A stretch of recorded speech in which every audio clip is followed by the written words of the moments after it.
Pse mërzitesh? Pse pikëllohesh? Se të ikën disa para. Se dikush të ka mërzit. Nuk ja vlen të mërzitesh për dynjan. Nuk ja vlen të mërzitesh për këtë dhe atë.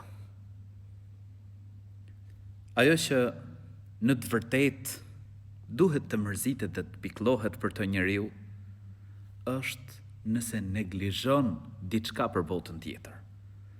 Nëse neglizhon diçka për ahiretin. Pasuria për të cilën ti mërzitesh, duhet ta dish se nëse nuk përdoret për me kënaq të madhin Zot, për punë të mira, ajo nuk të bën dobi, përkundrazi të bën dëm. Shoqëria për të cilën ndoshta ti mund të mërzitesh, nëse nuk është shoqëri që të ndihmon me u afru tek Zoti i gjithësisë, ose që ti ndihmon të afrohen tek Allahu i lartësuar, nuk vlen të mërzitesh për ta. Sepse herët apo vonë, një ditë do të ndahesh me ta. Profeti alayhis salam na tregon në një hadith, ku kuptohet prej hadithit se njeriu kur ndron jetë e pasojnë 3 gjëra. E pason familja, njerëzit e tij, e pason pasuria dhe puna. 2 kthehen, mbetet me të një. Kthehet familja, njerëzit. Kthehet pasuria dhe mbetet me të puna e tij. Vepra.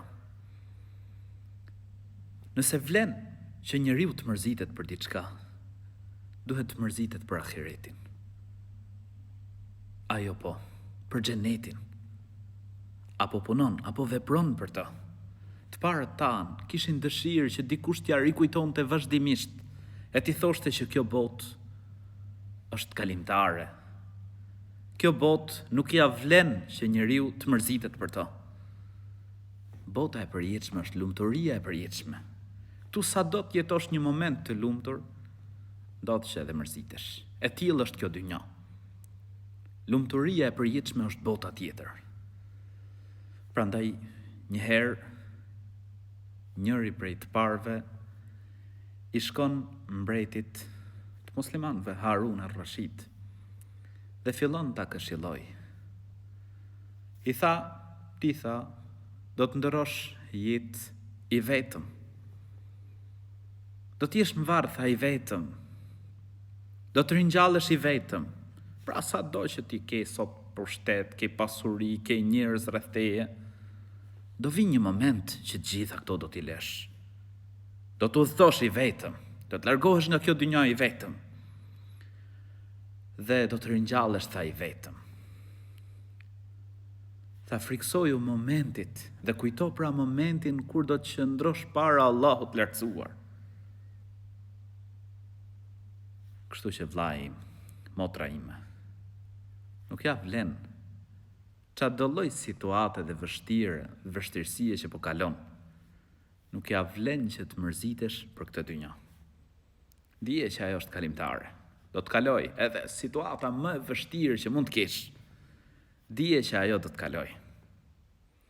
Sino, botën tjetër, gjithmonë mundohu pra këtë dynja me shfrytëzu për me arrit lumturinë e përjetshme në botën tjetër. Vazhdimisht përpiqu për to. Sa aty është lumturia e përjetshme. Xheneti është i përjetshëm. Nuk ka hidhrim, nuk ka pikëllim, nuk ka sëmundje, nuk ka mërziti. Mundohu pasurinë që kem në këtë dynja. Mundohu që ta përdorësh për botën tjetër. Shoqërinë që ke në këtë dynja.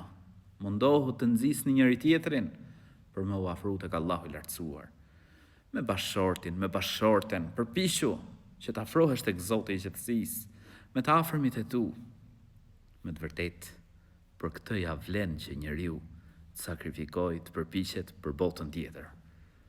Mos u pikëllo, mos u mërzit, se Allahu i lartësuar më mirë do ta bëj, eluz Zotin e gjithësisë, që të na mundësoj një jetë të mirë në këtë botë dhe lumturinë e përjetshme në botën tjetër. Amin.